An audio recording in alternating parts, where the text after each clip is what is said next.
Magandang hapon po sa inyong lahat. Wednesday, November 12, 2025 viewers. Isang magandang hapon po sa lahat ng Pilipino, Luzon, Visayas at Mindanao.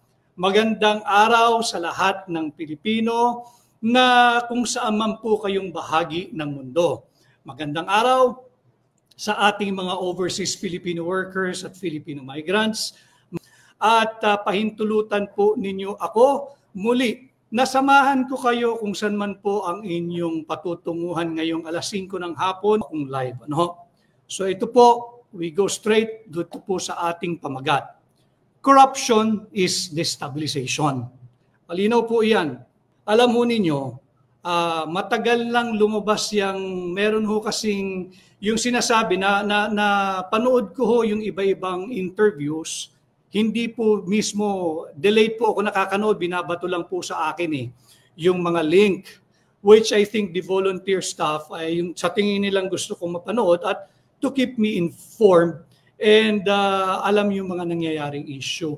Napanood ko po yung sa Bilyonaryo News Channel, yung programa po ng The Spokes, nandoon po si Secretary Edwin Lacerda, nandoon din si Secretary Congressman Mike Defensor, at nandoon din yung pinuno or isa sa organizer ng UPI, yung si General Pokis. I forgot his name. That's General Pokis. Ganon din yung interview ni Chavit Singson, ni Manong Chavit. So I think doon din yan sa yung nag-iimbita ho sa akin ngayon. Yung, sorry para tama tayo sa ating mga sinasabi. I think dyan din yan sa One News Storycon. Hindi ko lang alam kung kahapon o nung isang araw. At ganun din yung interview ni Manong Chavit sa Bilyonaryo News Channel. I think yung mga interviews alone would suffice. Meron ho kasi mga nagme-message sa akin na meron na raw naging pahayag si Secretary Congressman Mike Defensor, si Chavit Singson, si Manong Chavit, at essentially, hindi ko nabuo yung konteksto they are explaining yung kanilang walang kinalaman at wala naman talagang katotohanan. Ako naman mga kababayan, I have nothing to explain. I have nothing to deny and there's nothing to admit. Why? Wala naman ho talagang basihan yung naglabas ng listahan. So it has been my nature na hindi pumatol at maging mapagpatol sa mga chismis. Alam naman natin meron na ho kasing naglabas niyan. Tama rin si Manong Chavit, may nagpadala na rin sa akin. I do not know the name of the guy and wala ho kung plano siyang kilalanin o even idemanda. Bakit? For me, he is a non-entity and for me, his issue is a non-issue. Chismis nga ho yung pagiging kasama doon sa listahan ng destabilizers. Yun po ang ating usapin ngayong hapon. Corruption is destabilization.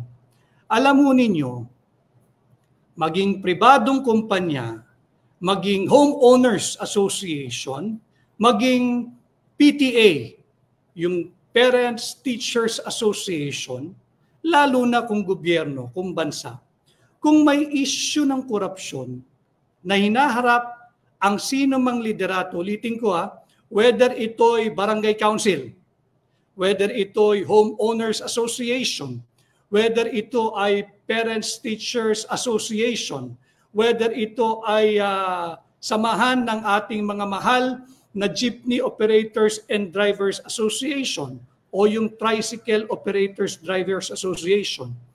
Kahit na ano pang grouping, pagka merong seryosong usapin at issue ng korupsyon, absolutely, that will destabilize yung liderato ng namumuno. That will destabilize, yung confidence ng kanyang mga kasama na kapwa niya namumuno o di kaya yung kanyang pinamumunuan. Ano ho ba ang issue sa ating bansa ngayon? Hindi ba corruption? Magpunta po tayo muli sa isang private corporation. Ang isang private corporation magkaroon ng issue ng malawakang korupsyon. Ask any political pundit, ask any political science student or professor, ask any political and economic analyst, pagka bugbog ka ng issue ng korupsyon at hindi inaaksyonan ng dapat umaksyon, talagang magkakaroon ng loss of confidence. If not loss of confidence, a greatly diminished confidence. Not just in the leadership, pati sa direksyon ng kumpanya, ng Homeowners Association, ng TODA or Jeepney Operators Drivers Association, ng Barangay Council, at lalo na in our context now dito sa ating pagla-live ngayon sa ating gobyerno, sa ating pamahalaan. Hindi ho kasi pwedeng turo lang ng turo at ang nangyayari ho kasi, this is my own personal analysis of what's happening in the current Marcos Jr. administration. Wala pong nag-iisip ng long term kung saan dadalhin yung tamang direksyon ng Marcos Jr. administration. So for every issue, ang gagawin pagtakpan, pagtakpan, pagtakpan, pagtakpan. Hindi uuubre. Para din pong credit card yan. Sa mga kababayan natin, hindi ba? Minsan, 3-4 ang credit card mo. Para lang mapatid mo yung kulang ka ng liquidity, gagawin mo, mag-a-advance ka sa credit card 1, mag-a-advance ka sa credit card 2, para pambabayad mo pag nag-due yung credit card 1. Eh wala ka hong pambayad sa credit card 2, mag-due na rin, gagamitin mo, magka-cash advance ka sa credit card number 3, pambayad mo sa credit card number 2. Ganon din sa credit card number 4 and so on and so forth. Mapapatid po Kung panay pagtatakip lang at walang totoong income, hindi ho kayo makakaahon sa buhay na panay utang. Ganon din po dito sa issue ng ating bansa. Corruption is destabilization. Yung administrasyon ni Marcos Jr., hindi kayo kinakailangang tumingin sa napakalayo. Ang problema is internal amongst you.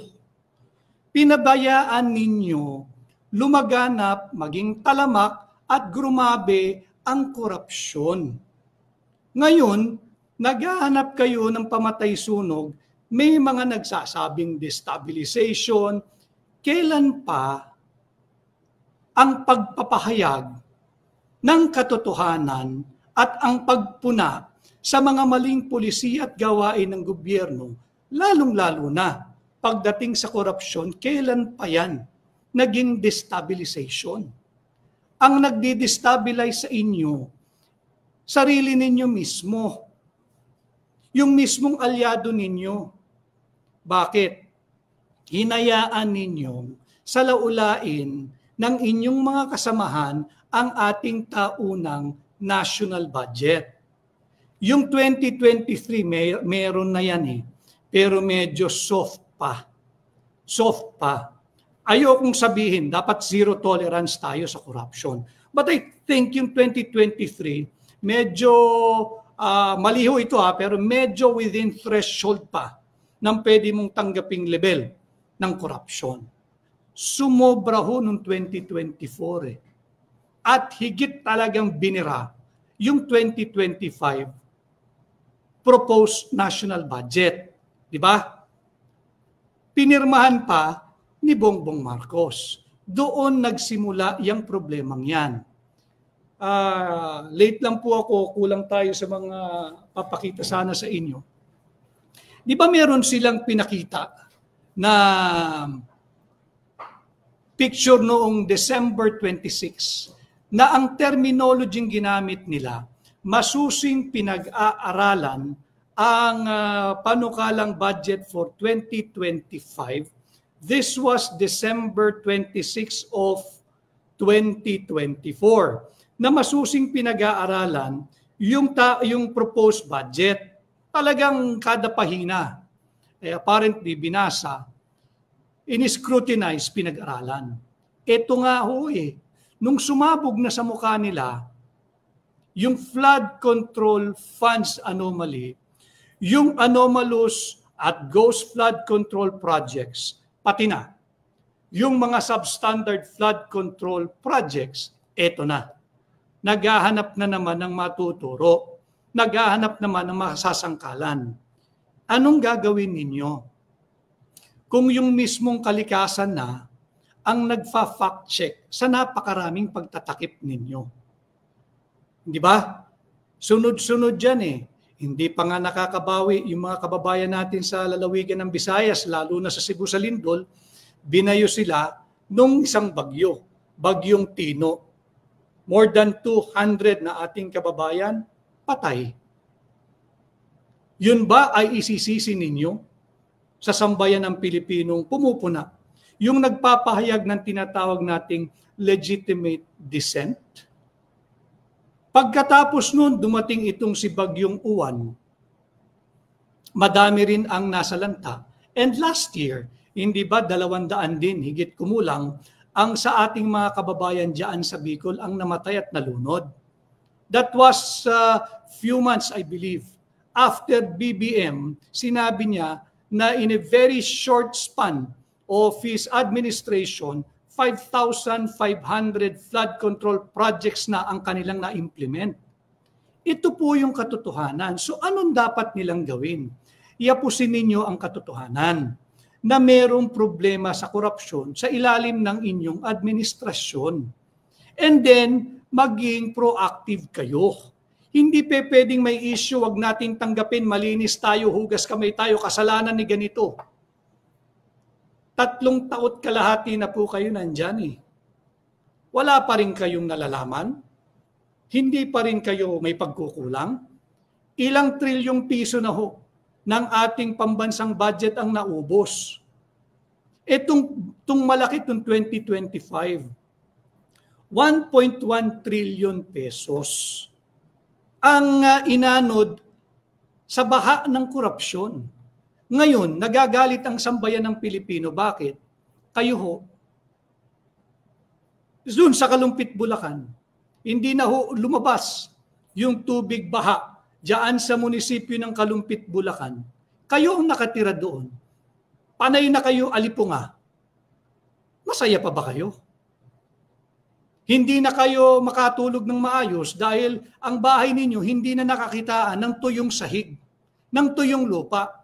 Ngayon, nagpapahayag ng sama ng loob yung ating mga kababayan.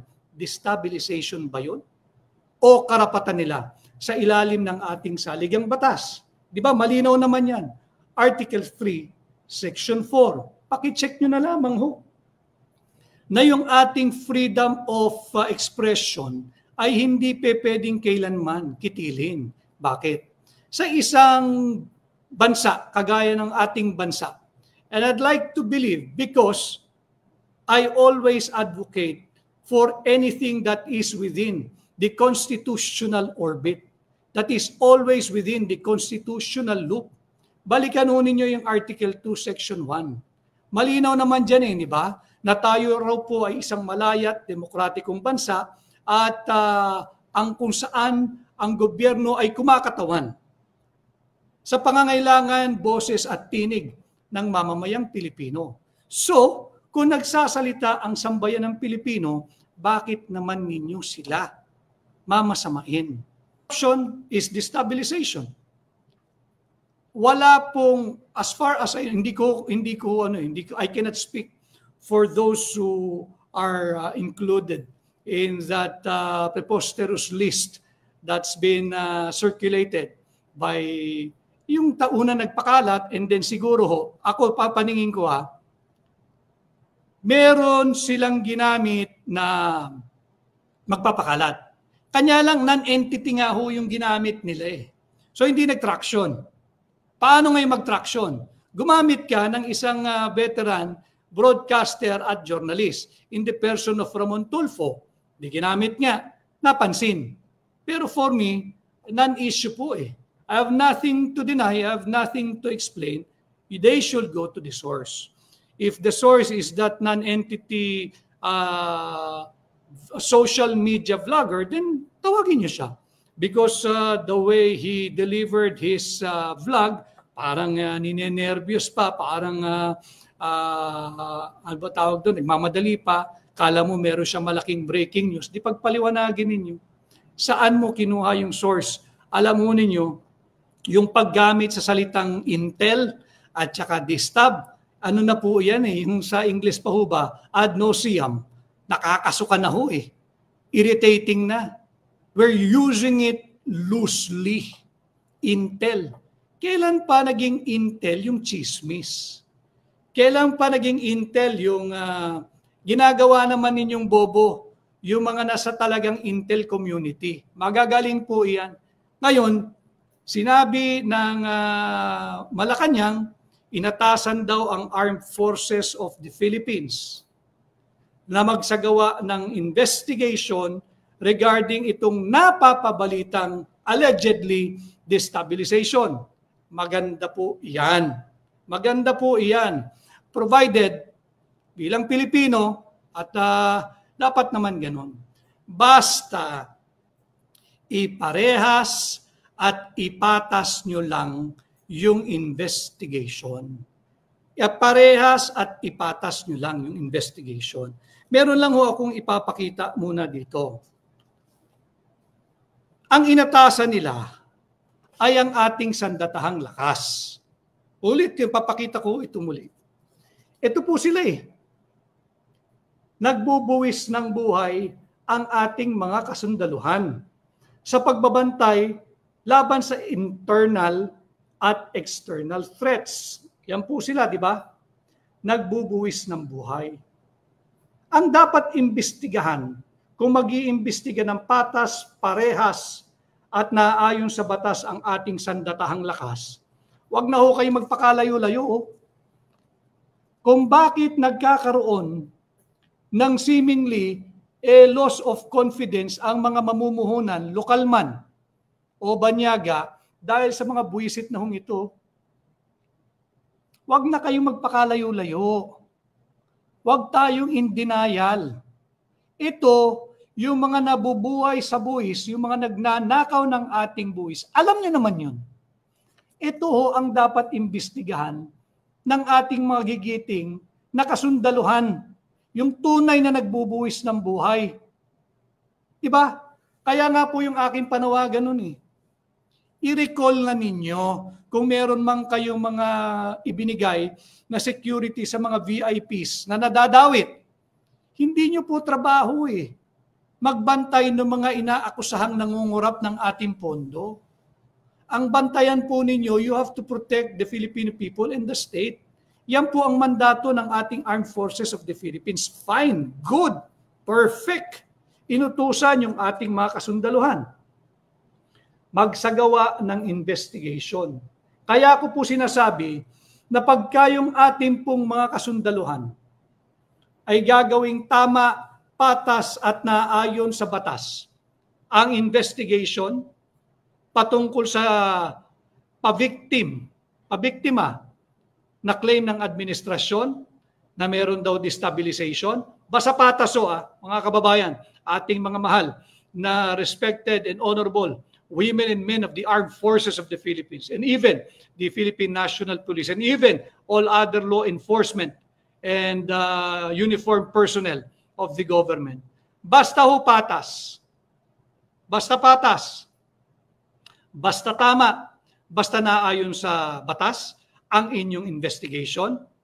Yung mga nagbubuwis ng buhay, alam po nyo kung sinong matutumbok nyo na source ng destabilization?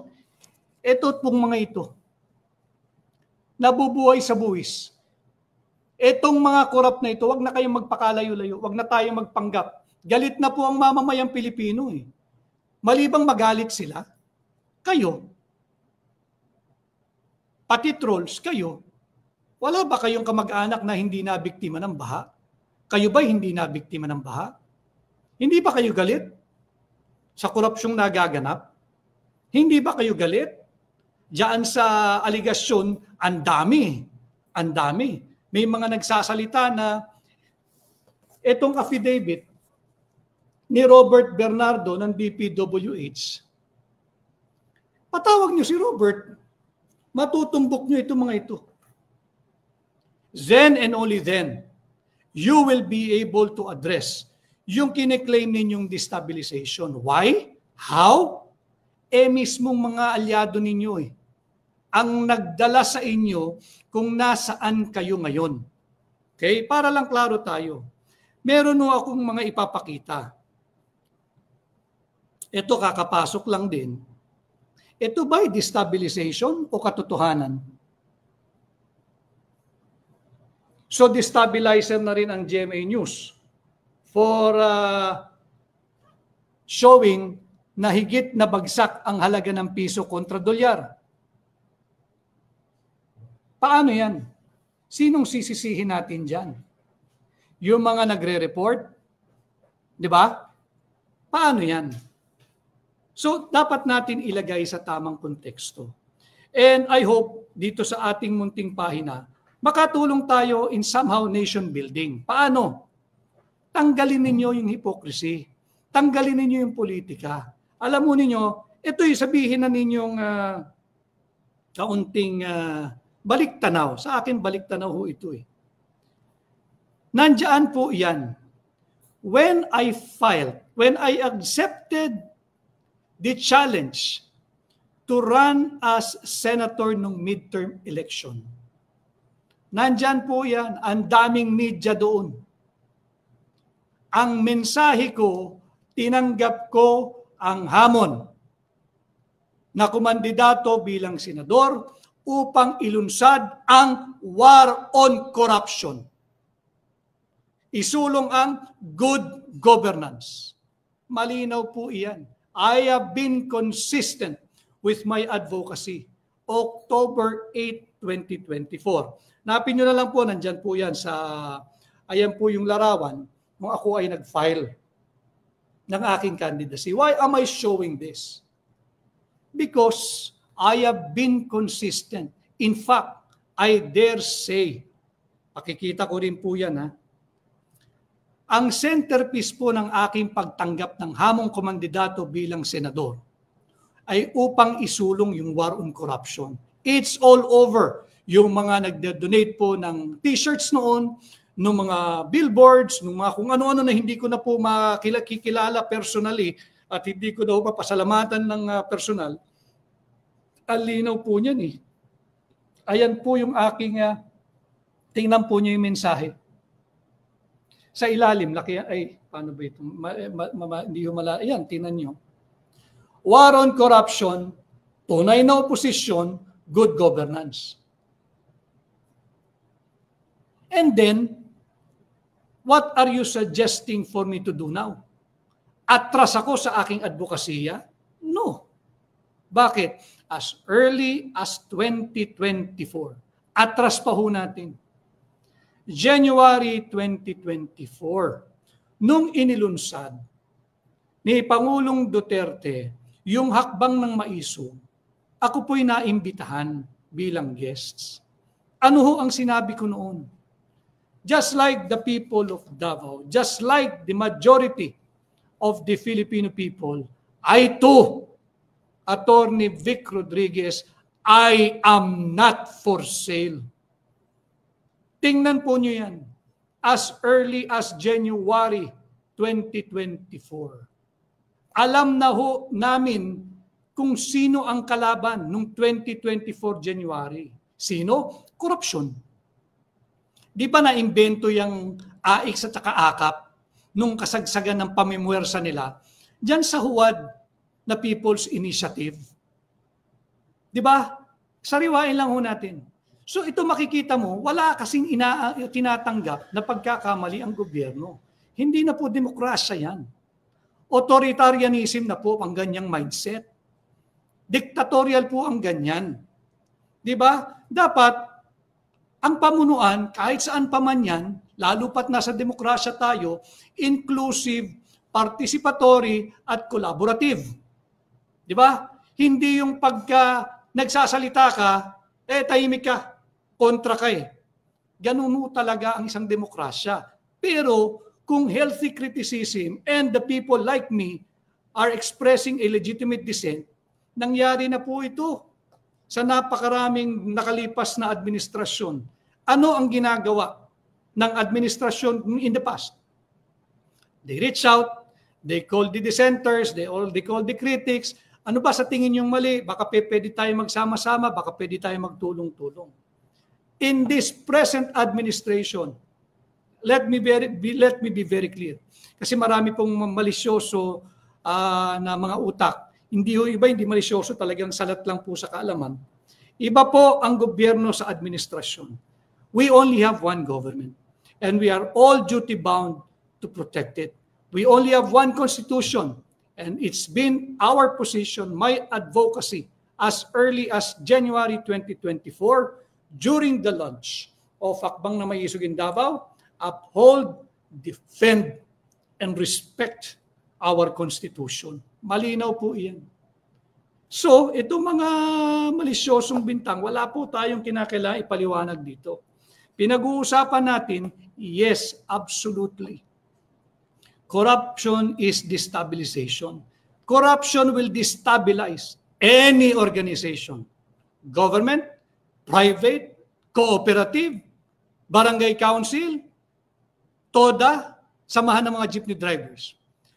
May mga nagtatanong po sa akin, bakit laging sinasabi yung TODA, yung barangay council? Because, sabi ko nga ho sa inyo, sinisikap ko na pasimplihin yung mga importante at mahalagang usaping panlipunan para po maintindihan ng mga taong hirap na maunawaan dahil sasabihin, hindi, pang-gobyerno lang yan, masyadong malalim yan, pang-ekonomista yan. Hindi po. Hindi po kinakailangan maging ekonomista upang maintindihan ninyo. Ito pong pinapakita ko muli sa inyo. Hindi mo kinakailangan maging ekonomista. Ito po yung nagpapakita lamang na bagsak ang halaga ng piso. Ayan o eh. Paano ang gagawin natin? Pagka ibinabalita mo yung kasalukuyang lagay ng piso, yung base bank rate at the end of banking hours and trading hours, is that destabilization? Para lang po klaro, hindi pwedeng kitilin yung malayang pagpapahayag, yung freedom of expression, as long as it is within the bounds of the Constitution and all other existing laws. Balik po tayo dito sa ating advokasya. We have been advocating for transparency, accountability, peace and security. Na diskurso naman po natin yung peace and security. Didiskursohin pa rin ho natin yan sa mga darating na araw. Yung nangyayari po sa baha, yung mga nangyayari sa aking mga kababayan sa Bulacan, pati na po ito sa Cebu. They've been demanding justice, hustisya, transparency, and full accountability. Ba? Full accountability. Ano nangyari? Yung chairman ng Bicameral Conference Committee na component po ng House of Representatives noong 19th Congress, 19th binabantayan pa ho natin yung 20th eh. Noong 19th Congress, wala na ho sa Pilipinas eh. Nagiging dahilan yan ng galit. Nakakadagdag yan sa galit ng mamamayang Pilipino. Nakaalis na yung chairman ng Committee on Appropriation on the part of the House na si dating Congressman Saldico. Ang lalabas din, if it has caused you inconvenience, and I'm referring to the present administration, if it has caused you inconvenience, and if you think nakadagdag ito ng higit na malaking puntos sa pagbagsak ng tiwala sa inyo na sambayan ng Pilipino, sino ang sisisihin ninyo? Pwede bang tumakbo ka sa isang pribadong kumpanya, sa mga business association, sa Philippine Chamber of Commerce and Industry, sa Management Association of the Philippines? Pwede bang sa kanila mo ilabas ang iyong sama ng loob sa gobyerno? Private nga sila eh. Natural ang pagbubuntuan ng galit yung administrasyon. Bakit? Kayo po yung napahiram ng mandato for the next 6 years. Now down to 2.5 years pagdating po ng end of December 2025. Natural yung kritisismo sa inyo directed. Bakit? Kayo nga po yung administrasyon eh. And again, make no mistake about it. Wala ho akong, well, I cannot speak for others. But iba ho yung nagpapahayag ng isang lehitimong kritisismo sa mga pagmamalabis at korupsyon at kurakot na nagaganap sa kasalukuyang administrasyon. Iba rin ho yung nananawagan na pabagsakin ng gobyerno. Klaro po yun ha. When you're calling out the administration is just a steward of our government. Our government is the Republic of the Philippines. Go back to Article 2, Section 1. Anong nakalagay doon? Sovereignty resides in the people and all government authority emanates from them. Oh, malinaw yun eh. Lahat ng kapangyarihang pansamantala ninyong tinatamasa, halal ka man o appointed o hangal, yan po'y nagmumula sa sambayan ng Pilipino. Dahil sa kanila nagmumula ang lahat ng kapangyarihan na pansamantala ninyong ginagamit at pinangangasiwaan. Hindi po yan lisensya para umabuso. Hindi po yan lisensya para maglaganap ang kurakot at korupsyon. Para po tayo klaro dyan. Pakikita ko rin po sa inyo ito ha. Ito po rin yung isa kong campaign material. Huwag nyo nang tingnan yung aking pagmumukha dyan. Ito na lang ho. Yung message na lang ho sa ilalim. War on corruption, di ba? True opposition, good governance. If I stick, and I'm sticking and will stick with my core advocacies, that is not destabilization. Karapatan ko yun. Huwag ninyong tatanggalin sa akin iyon.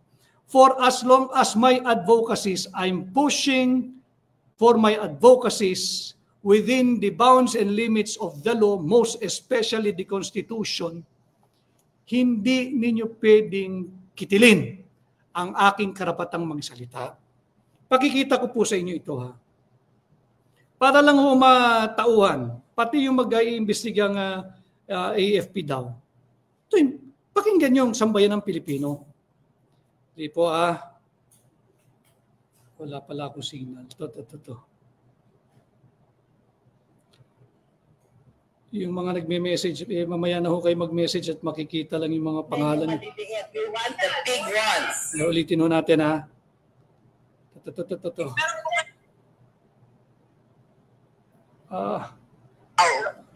Ayaw namin yung maliliit. We want the big ones. The biggest one. The biggest one. I think the people know the biggest one. Private citizen.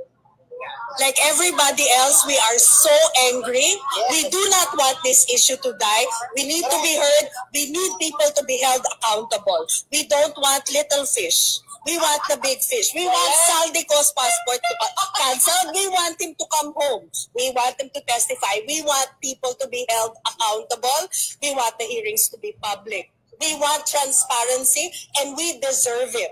All you need to do is look at all the people who've died in Cebu. All you need to do is look at all the people whose houses have flooded, all the lives that have been lost.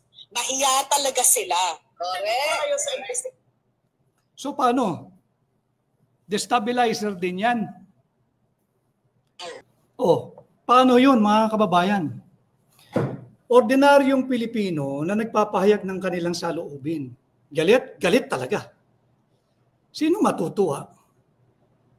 Imagine ninyo na namumuhay na po tayo sa isang panahon na kung ano yung mga dating nakakahiya, parang normal at pinipilit maging normal ngayon. Yung mga pagnanakaw, parang out ka, hindi ka in pag hindi ka magnanakaw. Masama ba na ikampanya natin, na ibalik natin yung dangal ng mga Pilipino? Yung ating mabuting karakter at pagkatao.